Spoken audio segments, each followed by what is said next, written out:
This is the Entertainment Roundup for Tuesday, September the 4th, 2012. I'm J77, and this is the audio for today's topics.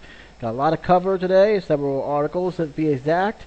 Some involving some celebrities and politicians, others involving the Kelly Ripa's new co-host. We'll get to that. We will talk about briefly about Michael Clark Duncan's passing, as well as Heidi Kim and the situation with her and Seal.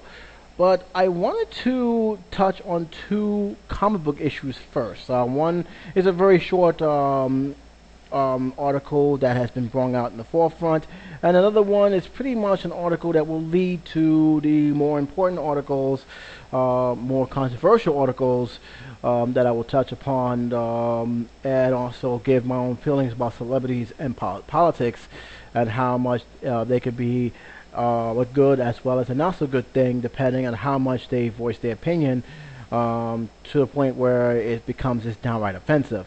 But I want to touch on the two comic book articles, some of the news, one on ABC, as well as the comic book industry abroad. So without further ado, let's get started. Start off with the first one. ABC, as you all know by now, have offered to buy a pilot episode of S.H.I.E.L.D., which is being co-written by Joss Whedon. According to the article, which has been given by the Wrap.com, the network had entered an agreement for a pilot resolving around the peacekeeping organization S.H.I.E.L.D., which is featured both Marvel Comics and the superhero films which has spawned, including this year's Avengers. Joss Whedon, who wrote and directed the big screen version of Avengers, is also writing a pilot along with his brother Jay Whedon, and well as other co-producers. It has also been reported that Whedon will also direct a schedule permitting an executive producer if the project goes into production. He is also going to be doing with his brother as well as other people, including Jeffrey Bell and Joseph Lokov of Marvel Television. The project comes to Visa Marvel TV and in ABC Studios. Joss Whedon is also set to direct the sequel to the Avengers, which date has yet to be determined. Now, the only problem I have with this plan, the S.H.I.E.L.D. TV adaptation, is the following. Will it have a direct link to the movies, whether it be happening before the movies have started or after the movies have started? And if that's so, will Samuel Jackson star as Nick Fury, will be in the TV pilot of S.H.I.E.L.D.? Or will they cast a new actor to play S.H.I.E.L.D.? And if that's the case, can the people of the comic book, fans of the comic book, as well as people who are just waiting for an adaptation of anything that is related to the Avengers, will accept a new person playing Nick Fury? Because let's be honest, Samuel Jackson's face is already now imprinted in S.H.I.E.L.D. As the S.H.I.E.L.D. leader, as Nick Fury. Comic books have pretty much rewrote the character into Samuel Jackson's image, and he's basically is the most recognizable person who have played it and the most popular person to play it. That's pretty much my only concern, as well as this basically the cast in general, who's gonna portray it. And the reason why I'm concerned about this, because let's be honest, in the last few years, with the exception of Smallville, superhero shows has had pretty much a not so successful rate coming on television. Heroes, which I actually liked the first season, but let's be honest, after the first season they seemed to have ran out of gas and basically got canceled. We got The Cape, which I'm not even going to discuss how bad that was. And Wonder Woman, a pilot episode which never saw the light of day, and the only way people actually saw it is someone actually had the bootleg version on YouTube, or someone who actually reviewed it. Other than that, there was a lot of issues with Wonder Woman. So bringing an adaptation of Shield into television is a big gamble, more so than having Shield be a major motion picture. And also keep in mind that the rumors of Shield and Nick Fury having their own movie is still being in the surface. Samuel Jackson has signed on for other projects with Marvel Comics starring Nick Fury. So that still is a possibility there may be a movie adaptation of S.H.I.E.L.D. So there's a lot of stuff being thrown out there. And with this TV show being produced now, the only question asked is this going to be a direct tie-in to everything else that's happened with Captain America, the Incredible Hulk, Thor, the Avengers, and Shield in the movie adaptation. Will all that will link on together with this TV series, or will this just be a standalone TV series? And if so, will people embrace this standalone TV series as it come out?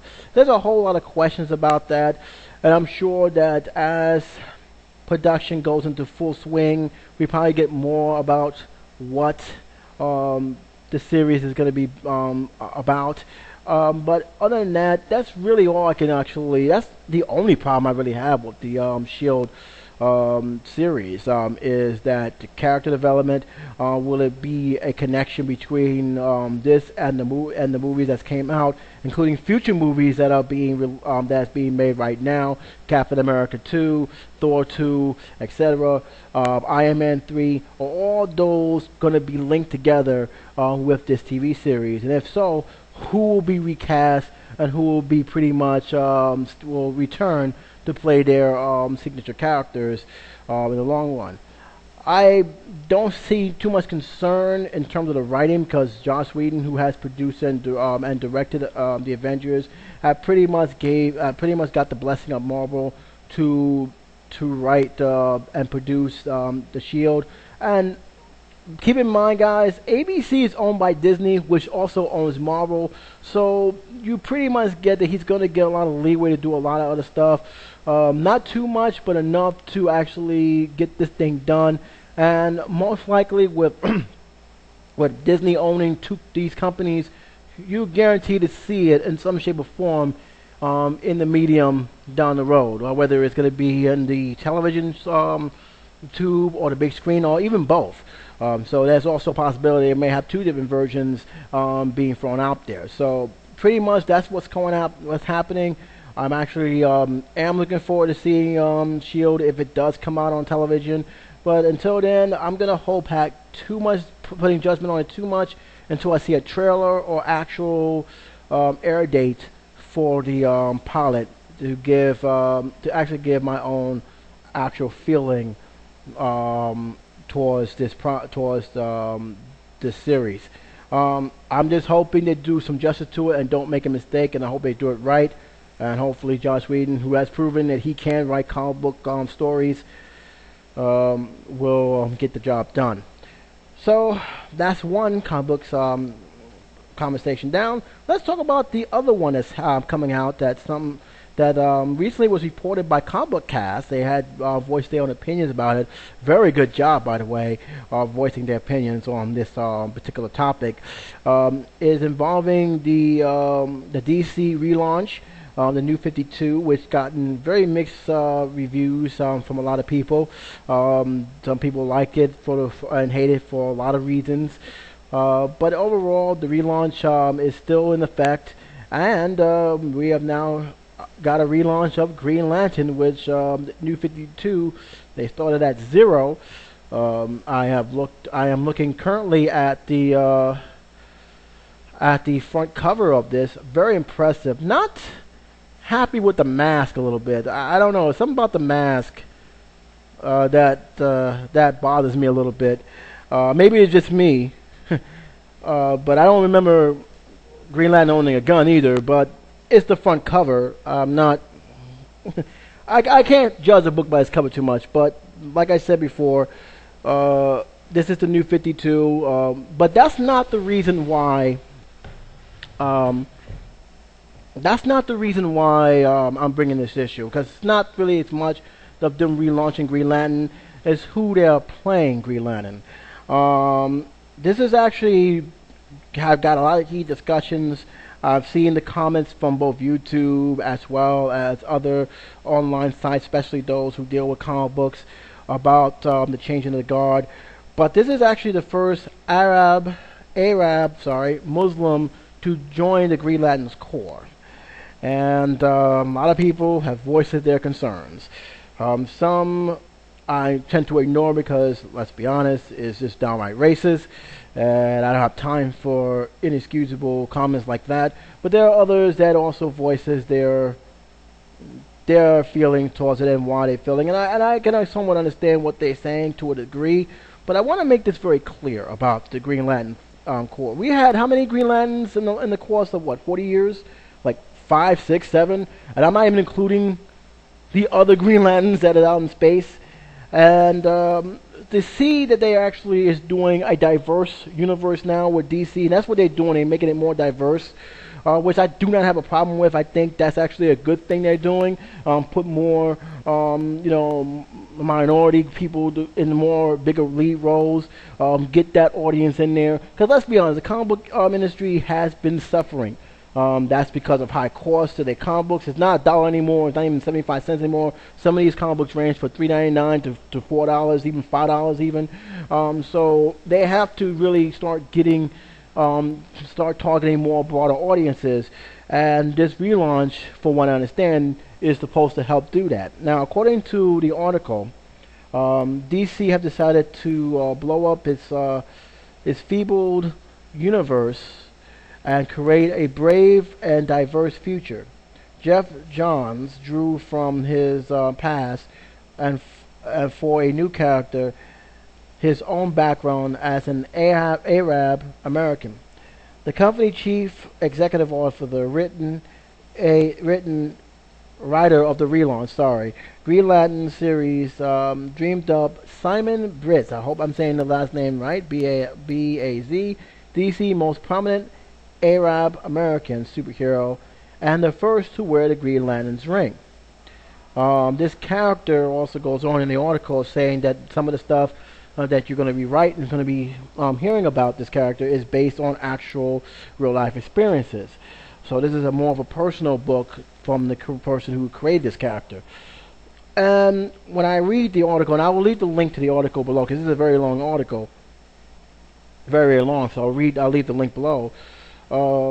This is pretty much they bringing this character out because of the negativity that Muslims and Arabic Americans have in this country. And make no mistake about it, there is a very, very intolerance towards this specific group of people for almost no reason at all. And this all stems from 9/11 to today. Now, I'm going to say this right now. I was angry at what happened at 9/11. I mean, everybody was angry. There was a lot of emotions. A lot of lives was lost. But I also want to say that even the Muslims was devastated by what happened. There were a lot of Muslims who have died that day as well. It wasn't just one particular group. A lot of groups in this country have suffered tremendously. And to have Muslims as labeled as all terrorists to me is just simply wrong. There's no excuse for that at all. And but people, when they hear the word Muslim, when they hear the word Arab, they automatically it clicks in their head that this guy's a terrorist. He can't be trusted. We need to watch them. And as a consequence, we have almost a narrow-minded way of thinking against these people, where the point is now they're being attacked for being Muslim, or being singled out, having their rights basically being trampled on, all because we think they may be up to no good, even though they are family members who just want to go to work, provide for their family, and practice their religion in peace. Unfortunately, we live in a country right now where that's not happening, where we're having stupid protests over stuff that's not there. And it's gotten to the point where people are using that as a leverage to bash other people, especially in politics. President Obama comes to mind automatically when it comes to people thinking that he's a Muslim and he's up to no good. Why do you think he's a Muslim, and even if he is a Muslim, why do you automatically think he's up to no good? That's a question that nobody seems to want to answer. But in this book, this definitely brought a lot of big concern, and it brought a lot of hatred. But the fact is, how dare you change the origin of Greenland, even though the origin of Greenland had been changed dozens of times, from him being white to black, to him being an alien, to him being a vegetable. Yeah, they've been vegetable Greenlanders too. And you hear these people come out, I'm wondering what they're really coming out as.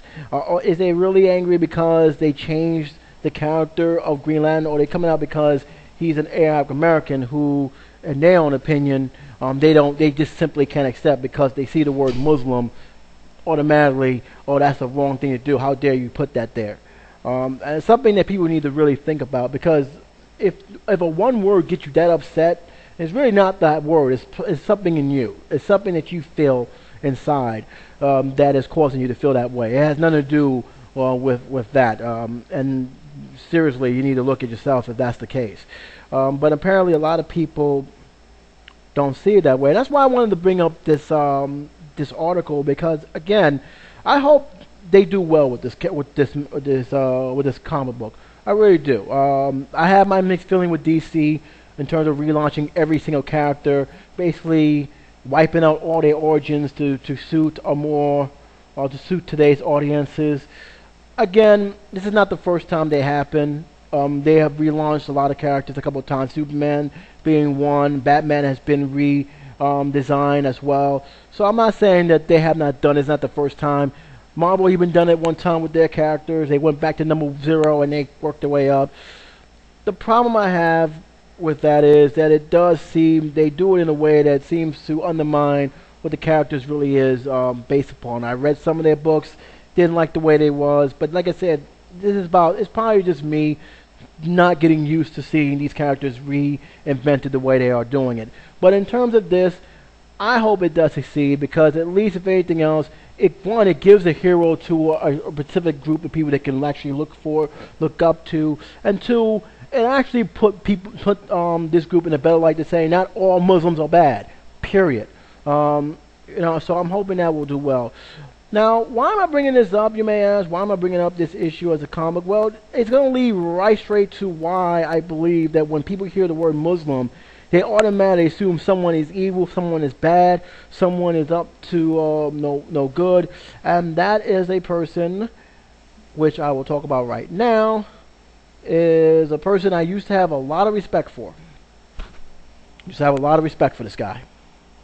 I love this theme song, Are You Ready for Some Football? And when Obama came president, his attitude, his demeanor, how he's presented himself, how he's been outspoken about the guy, have really changed my view on this guy to the point where I just call it like it is. I think he is downright racist. There's no other way I can say it. And today's article pretty much just shakes my head and asks myself, what are you really mad at? Are you mad because he's president, or are you mad because he's a black man that is president? There's no other way to put it that as is. And this is something that it really bothers me, that this man has this much hatred for one person, that he will go on constant and say some of the dumbest things I've ever heard, and expect people that is outside his own circle is going to agree with. And I'm going to read some of the stuff that's been said. I'm not going to go all the way up. I will leave the link to it, as always. You guys can read it. But in the main article, it says, Hank Williams lashes out at Obama again.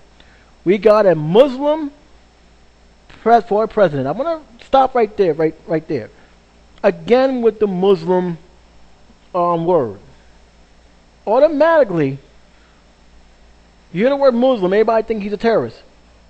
Everybody thinks he's a traitor. Everybody thinks he's not born here. First of all, he's not a Muslim. Let's get that clear right now. I think he established that he's a Christian. Okay? And even if he was a Muslim, okay, so he's a Muslim. What's the big deal? Let's read again. Hank Williams Jr. lashes out on Obama. We got a Muslim president who hates cowboys. Who hates cowboys. Do I really need to go any further? Do I even sound right? And believe me, this is not even the worst of his comments. Trust me. There's actually been said a lot worse than what he said earlier during his tenure. So I'm not even going to go out and say that that is his worst. But trust me when I say that alone, this just tells me just how much hatred he has for this guy. Really. It says here in the article that Hank Williams Jr., whose Monday Night Football theme song was pulled from ESPN last year after he compared President Obama to Adolf Hitler, lashed out at the president during a Labor Day weekend concert. This is what he has said. We got a Muslim for a president who hates cowboys, hates cowgirls, hates fishing, hates farming, loves gays, and we hate him. Williams repeatedly told the crowd at a Stockyard Music Festival in Fort Worth, Texas on Sunday. Williams was the headliner. The concert let out a loud but less than anonymous cheer, which means not everybody agreed with the hell he was saying. According to the review that it was made recently, the 63-year-old singer began his anti-gay commentary a few songs earlier, mocking queer guitar pickers in the middle of all my rowdy friends have settled down. Before moving on to his next target, liberal politicians, who he told moved to Mexico, and at the end of we don't apologize for America. Like America never did anything wrong in their history. I always like these people. They say America is so perfect in every single way. They never did anything wrong. Slavery, they never did anything wrong. It was just happened. We don't pick fights on against anybody else. Yeah, America's perfect. I don't know what these people living in the world. I just don't know. According to the reports here, Williams, who campaigned for John McCain in 2008, said the president golf outing with House Speaker Joe, I think his name is Joe Berhand, at the height of the debt deal talk in June would be like Hitler playing golf with the Israeli Prime Minister. I actually remember that. I really don't know where that comes from. Why are they comparing? Am I missing something here? Why are we comparing Obama to Hitler? I don't understand. He also later on called the president and Joe Biden the enemy. I'll leave the link below. There's other stuff here, not too much, but it just basically says that after ESPN pulled the song, Williams issued a statement. I'm not reading right now. It says, some of you have strong opinions and are often misunderstood. My apologies. My analogy was extreme, but it was to make a point. I was simply trying to explain how stupid it seems to me, how horrendous the pairing was. Their polar opposition, and it makes no sense. They don't see eye to eye, and I never will. I have always respected the office of the president. No, you don't. No, let's not fool each other here. You may respect certain people, but you don't like Obama. You do not like Obama. And I'm not buying because you think he's a bad president. I honestly, seriously believe, just by the way you keep making these statements, by the way you keep rambling on the concert, that you hate the guy for the color of his skin. Unless you show me something different, that's exactly how I'm going to keep feeling. Now I say this. As a musician, I give you your props. Alright? I do like country music. I do like certain rock groups that plays country. And I give you respect. You always was the key signature for Monday Night Football. There's no question about that. But don't come up and say that you will have respect for the presidential office. You may have respect for a person who's not black for that's in the presidential office, but you don't have respect for Obama. And you definitely don't have respect for Obama because of his color of skin. And you definitely have a beef with Muslims. And I might even get started on the gay comment you made, because that's just an insult right there. I laugh when people make these comments and not thinking that gays actually buy your records. Please use your head when you make these comments. And again, this is not the first time this kind of stuff happened in his concerts. He have done this before outside of the country, voicing his opinion, some not true, may I ask. He keeps making it sound like Obama hates America, which is totally not true. They keep bringing up his birth certificate, which, by the way, I got to tell you, you can't run for president if you wasn't born in the United States. Just want to throw that out there. You are automatically not qualified if you wasn't born in the United States. But they keep throwing out here like he's a foreigner who's a Muslim who hates this country.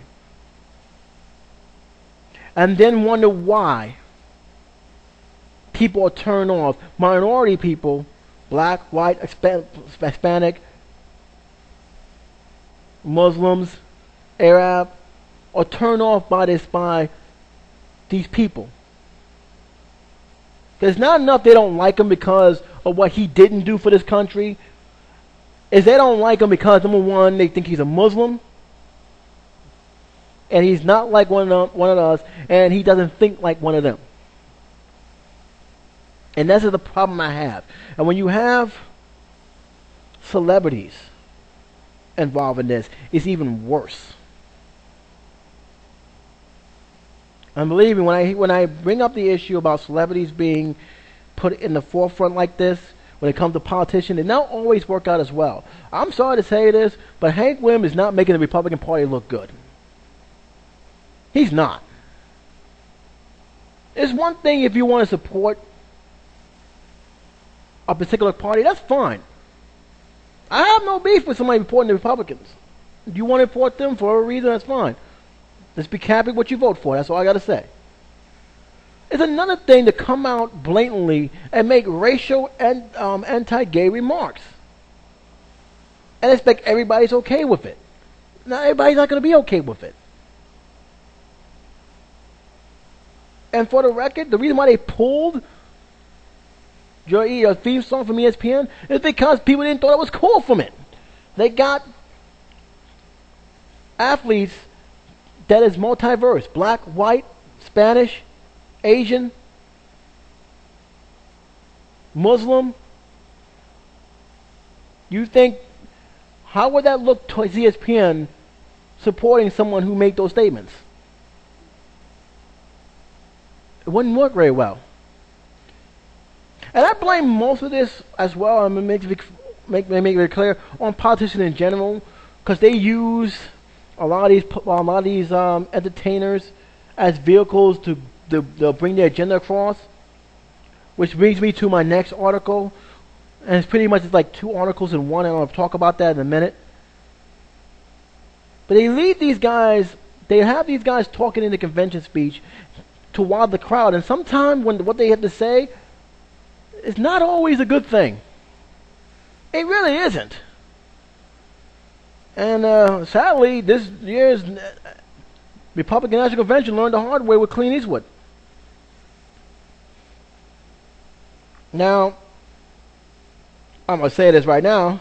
I'm a big fan of Clint Eastwood. I do respect him tremendously. I still love his movies. I have no problem with him being a Republican. But that was embarrassing. Him talking to a chair, and it sounded like he didn't know what the hell he was talking about. It looked like he was off scripted. Which, by the way, folks, when an actor goes off script, he doesn't know what to do. All you need to do is look at the Academy Awards. All you need to do is look at how they do interviews off scripted. It doesn't look good. But apparently they use this star power to force the issue, and sometimes it backfires badly. Badly. Now for Clint Eastwood's case, I'm not mad at him. I find it embarrassing. I think he just dropped the ball.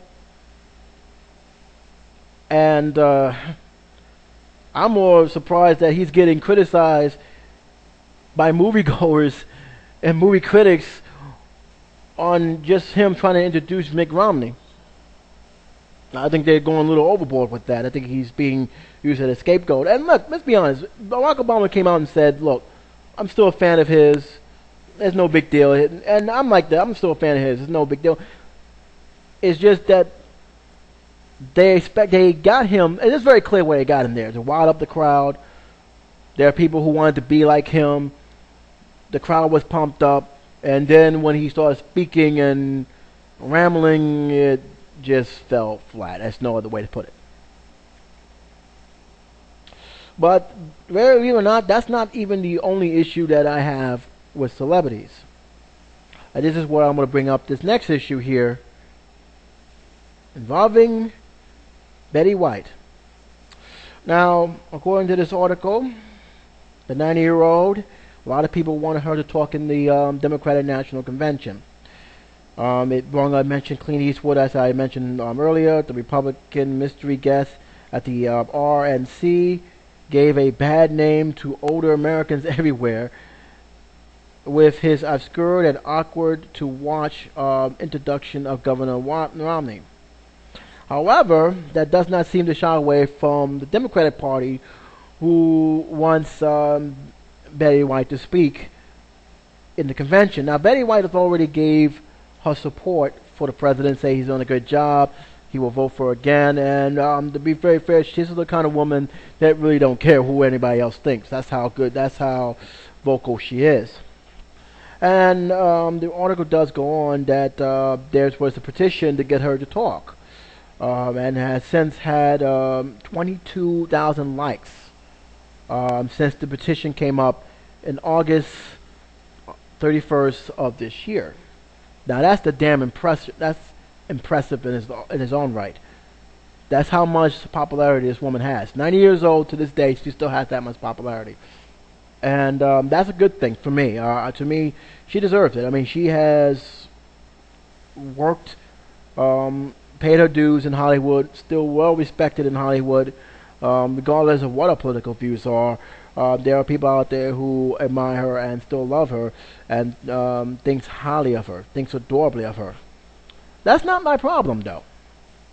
I don't even have a problem of Betty White wanting to talk in the convention.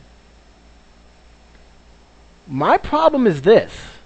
Why are we getting people, and only people who are 70 years old and above, talking at these conventions? Have we forgotten that we also have young voters out there who do vote, or in this case are very hesitant to vote because a lot of the politicians who are running for higher office do not click with them? They don't see their views. They don't feel that they understand what's going on with them and their struggles to get by in this modern day America.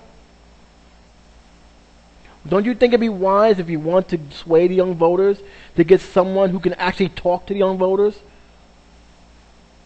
I wouldn't mind seeing Will Smith talking in any of these conventions, Republican or Democrat. Doesn't matter to me. I like to see what he had to say. If we're going to use celebrities, as they are doing, why not have someone, a young celebrity, who can reach out to the younger voters, 18 to someone in their 30s. We're getting, and that's the thing that bothers me. They're getting a lot of people, and that's why I find the article interesting when they say about they making America look old. Is because both parties have seemed to isolate themselves to one specific group of people, and that is not good. And a perfect example of that, if you look at the numbers. If you look at the numbers very carefully, not many young voters are voting. They're really not. And the first thing they say is, well, they're not really talking about me. They're talking about the same old thing, and nothing's changed.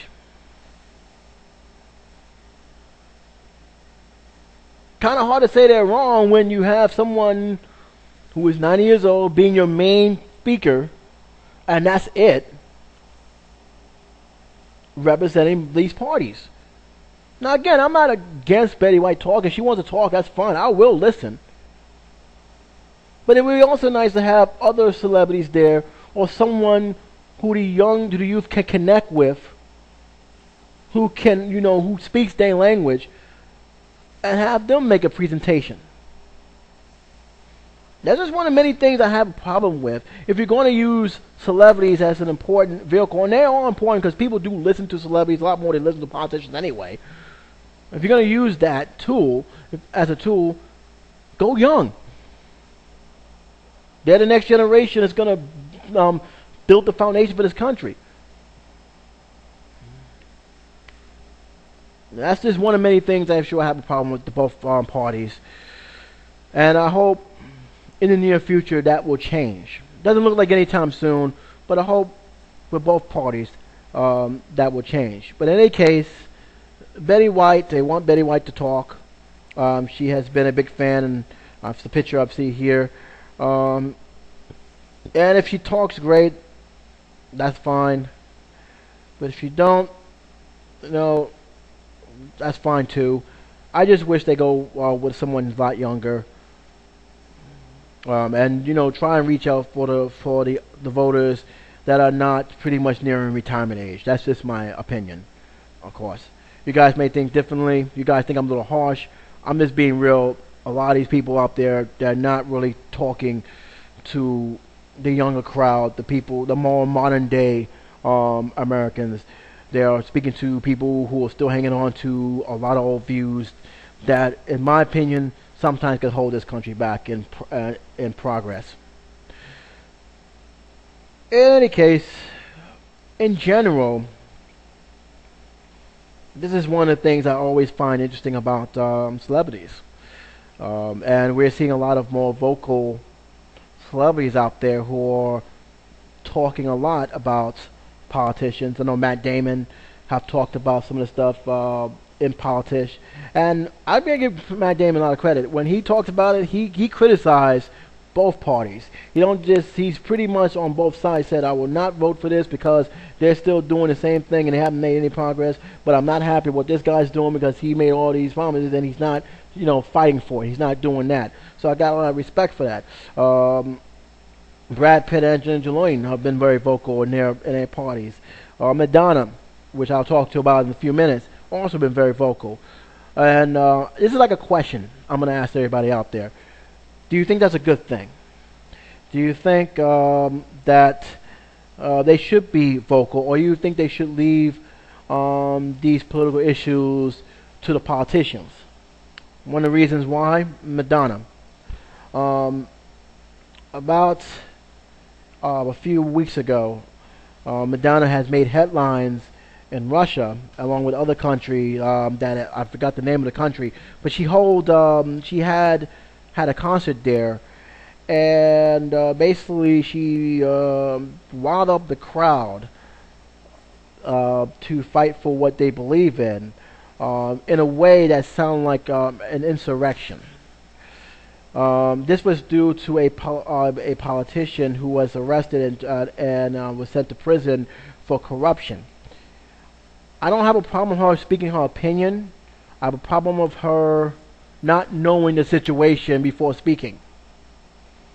If you don't know the situation, it'd be best to do some research before you start winding up a crowd. And here's another reason why I had a problem with that, is she actually was only talking to one specific group of people and not the other one. And like I said, there's always two sides of the story. And she only said it to those who was only the supporter of this group of people. She also angered the government for making a concert and mentioning the Pussy Riot band, who was sentenced to 2 years in prison for making a protest song against Vladimir Putin, who is the president of that country. Now, I'm going to say it off the record. I think that was wrong. I think they went a little overboard sentencing them. At the same time, I don't know their democracy over there. I don't know how they work. I do know one thing. Not all democracies work the same way as the United States. So I don't know how they handle freedom of speech. But a lot of people voiced their disapproval about that. A lot of people actually have worn T-shirts around the area where I live. So it is a very, very big thing. I hope in the end everything works out for the group. I know a lot of the remaining groups that fled Russia because of they was actually trying to pursue all of them and not just the main leaders. But Madonna have said something in terms of her response to that group, as well as the anti-gay legislation that was passed in that country. And the next thing I know, she's they're demanding for her arrest because she's creating so much insurrection. And I don't know, she haven't really made too much response about it. But the point is, whether you or God agree with Madonna or not, I think that she should be very careful what she says in other people's country. That's just my opinion, because you don't know, the same laws that we have here are not the same in other people's countries, and they do take offense when it sounds like you're trying to create an uprising. And she needs to be aware of that. Not other countries, all countries go by different rules. And you can't just think you can just do the same what you have gotten so used to doing here over in other lands. You'd be surprised how personal they take that. But in any case, that's my thing about Madonna. I think she should have been more careful. I mean, voice your opinion, but be mindful of the rules and regulations that goes in that country. That's just my feeling on that. And that leads me to the question I want everybody to have their own comments on. Do you think these entertainers are being too vocal on certain things, or do you think they need to be vocal to bring attention to the injustice which everybody believes that the Pussy Riot's in, as a perfect example, to what's going on in politicians? I'm going to leave that to you guys to decide on that. I'm going to leave that to you guys to give me your own opinion on that. I'd like to know what you guys think about that, but in my own personal opinion, I don't mind Madonna doing it, but do your research, and most importantly, be careful of what country you're doing it in. That's just my feeling on that matter. So let's get back to the other topics at hand. I am going to talk about Heidi Kim. In recent, as you all know, there's been a lot of talk coming from E.L D lately. I talked about this with a friend before I did this recording, and it seems that E.L D was not very happy with the way his ex-wife and the bodyguard has been mingling together. He had probably said that she should learn some better class and everything else. Personally, I think that he still loves her and still wants her back, but that's just my own opinion. I'm going to read the article, and then I'll let you guys decide for yourself about this latest development. But according to the headline, it said, Heidi Kim, E.L D and I have moved on. Sort of. Heidi Kim is speaking out following the stirs of comments made by her soon-to-be ex-husband, E.L D. I cherish all the great memories E.L D and I created together over the years, Heidi told People magazine. Our separation was based on issues between the two of us, she continued.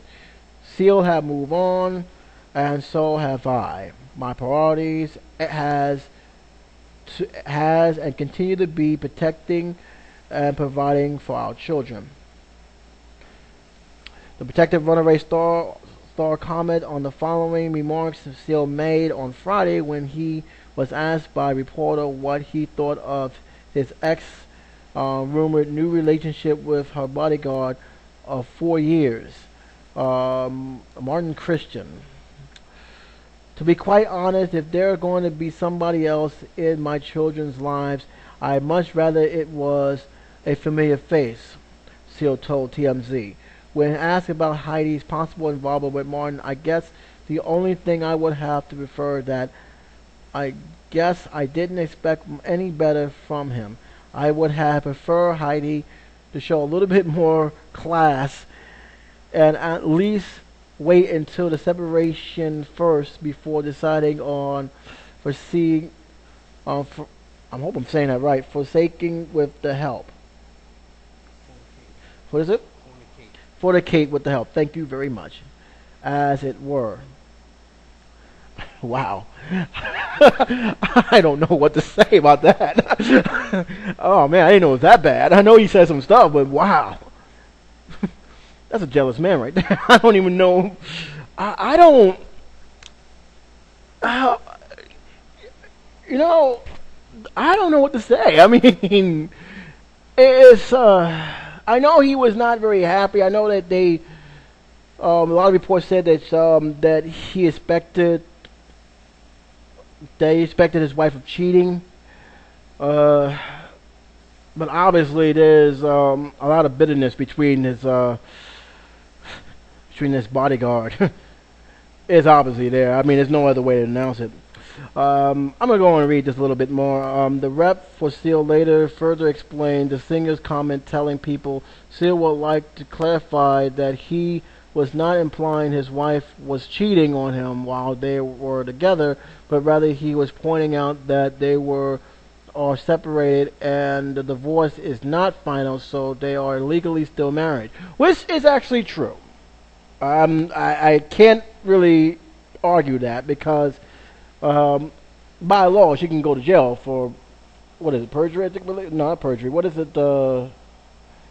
She can go to jail for cheating. I know that if he chooses, but nobody really does it anymore. But except for you, unless you're in the military.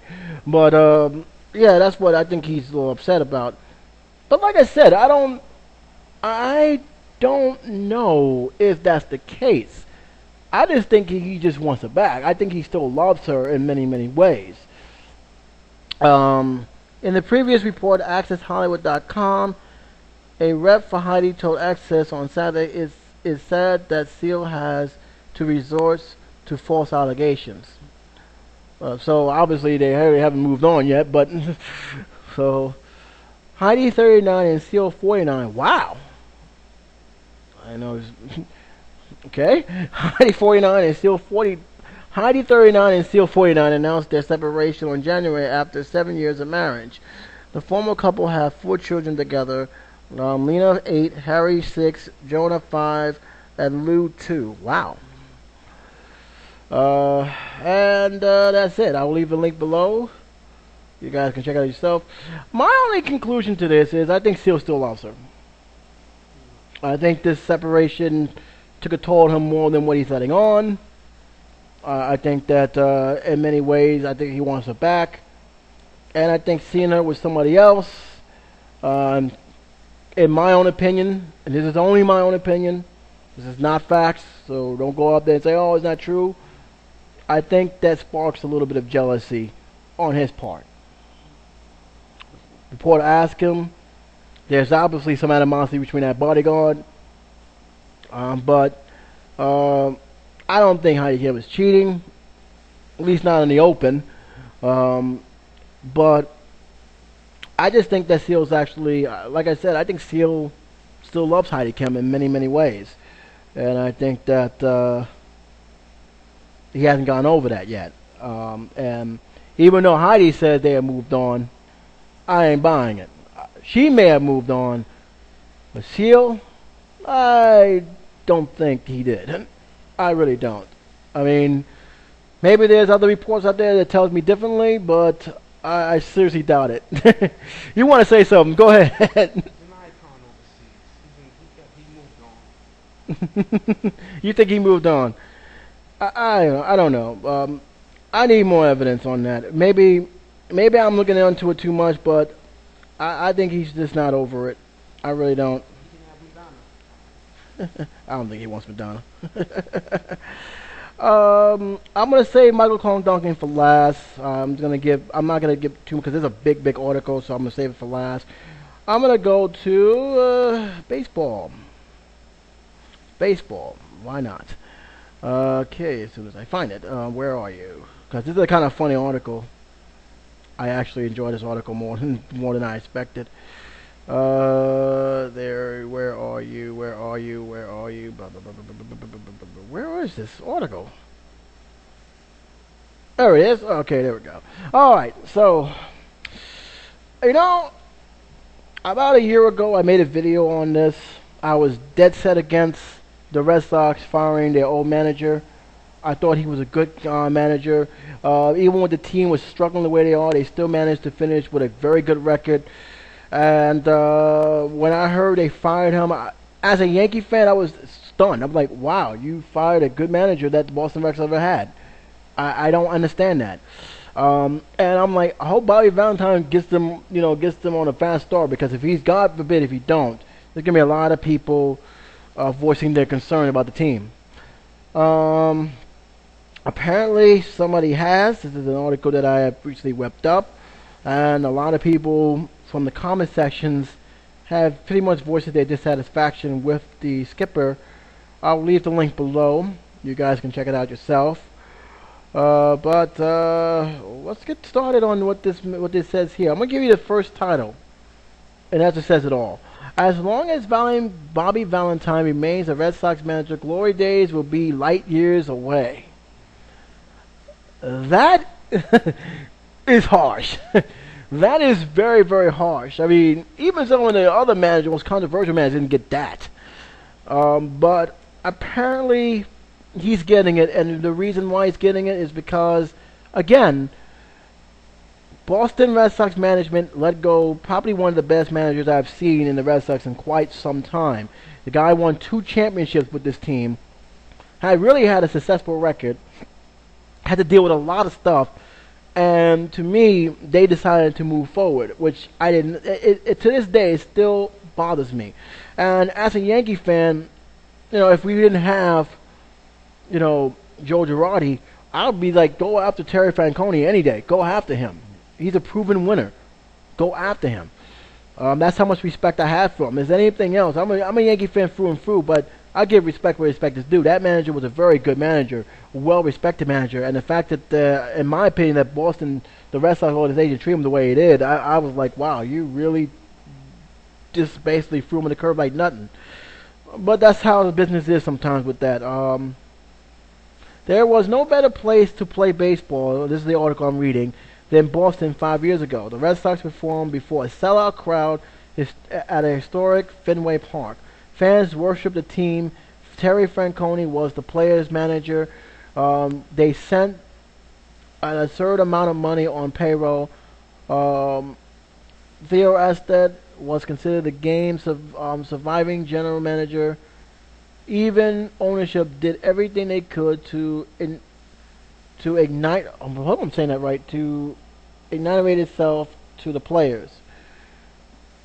Rare is in an organization where ivory towers and clubhouses mingle, and yet, at the least 1 year, the entire organization, from ownership to management to players to managers, would hold a rap session in which nothing was off limits. The gap was almost always minor, but still there was sorts of honesty, and the source of openness simply didn't exist elsewhere. The Red Sox built such harmony on the single principle of success. Winning is solved. Why is this? They making words down that they shouldn't even put that. Solve for the hardest truth. It fosters trust. As long as the Red Sox baseball machine trudged on like it had, with a pair of championships in 2004 and 2007, the happy medium will continue unbeaten, and billionaires in suits and millionaires in uniforms, which that's what they are. Today, of course, an entire system is broken.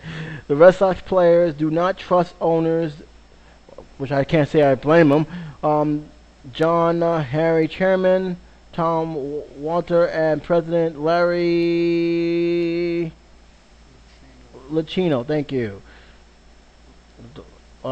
They see the owner's box as a den of lies, leaks, of resentment and place where Licino hatched the idea hatched the idea to hire Bobby Valentine as manager, which has gone about as pleasantly as an enigma.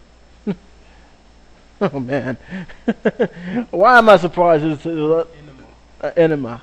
Well, I can't really. I look Bobby Valentine. Before I go on, as a manager for the New York Mets, Bobby Valentine was special. He really brought life to the team. He really made them a competitor to at least the last 2 years of the New York Mets tenure. But again, he was no Terry Francona. He, yeah, and so far I haven't seen that. And I haven't seen it where he hadn't breathed life to this team. And you know what? I wasn't surprised because the way they was managing them, the way they was doing deal negotiation, it didn't seem like they was trying. I'm not saying that Bobby Valentine is the main problem. The main problem is management. Because to me, firing your general manager after the success he had did not make no sense to me whatsoever.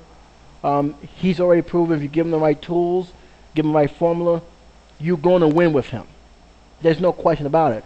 And the fact they replaced a guy that doesn't have that same formula, this stuff, I'm not surprised that's happening. But a lot of people have voiced their dissatisfaction. Now, I think he's going to get another year. I think he's going to get one more year. I think that's when he's going to have to make or break his stuff. But I don't know, man. Don't be surprised after the season's over. You see a lot of news report about get rid of some. Don't get rid of this guy because it's going to happen. It's going to happen. In late July, a gang of players sent a text message to the ownership calling for a meeting to discuss Valentine's, I think, Feebles, Harry, and Licino, granting him an audience. On July 27th, an off day in New York, unlike previous roundtables, the managers was not present. Players grumbled, vented, and aired their grievances. Sources present at the meeting said that the complaints left Harry Licino anguished. They were certain change will come. It didn't. It hasn't. Well, what do you expect? I really can't really say what to expect, except, wow, what difference a year make? And if Harry stands by his word, it won't. After visiting with Valentine for breakfast Monday morning in Seattle, Harry told the Boston Herald the Red Sox were resolute in standings by Valentine for at least the remaining of the season. Harry joined the Red Sox to take their pause, intent on speaking with a number of players and trying to understand how his $173 million team dissolved into one of the 10 worst in the game. Change the personality. The person that pretty much will hurt the team. Yeah, this is I'll leave a lot of the you guys. I will leave a link to you guys so you can read this. But basically, pretty much, not many people's happy with Valentine right now. They're not really happy with him. The players obviously voicing their concern, their vent. You have pretty much the managers scrambling to try and get things together. And like I said, this is not a cheap team. They're right up there with the Yankees. It's bad, man. It really is bad. Once you've seen someone fail and you see him fail again, that's where the optimism go out the window. Well, I agree in that respect, but I don't want Valentine to fail. I really don't. No, but he has in the past as a Met manager, and now seeing him fail again, it's like deja vu. Well, you know what? That's not good for any organization. I don't blame much on Valentine because Valentine has been put in a situation. I don't know what his managing style is. I find it kind of wrong that nobody seems to like his managing style. But uh, It's been putting that since again, Mike Singletary was in uh, San Francisco. again, and look, I'm not a Boston hater. I'm a Yankee fan, but I'm not a Boston hater. And I said before when I say this article, and this is the last one because I'm doing this at the two-parter because it's already at an hour. And I didn't know I was speaking for that long. But I'm gonna say this straight up, guys, and this is for all the sports fans out there. Okay, I'm gonna say this, so you guys can hear it. When you change, when you guys ask for a change, sometimes even when the guy has proven to win and have given you ring after ring and been in contention the way Franconi has, you better change the guy. You better change the guy with a guy who is going to be equal or even a more of a manager than he was. You don't want to change someone and bring somebody who hasn't really proven to bring home the big gold or haven't been a proven winner. Because when you bring somebody in there, one, you got to expect he's going to have gone by a different set of rules that the players are not used to having. That's with any manager. Okay? And two, there's no guarantee that when you bring another person in to change up the thing, it's going to work. And to me, when I made the video about a year ago, I was mad. I was like upset. You did what? That's why I said you got rid of who? Why would you do that? I don't understand that.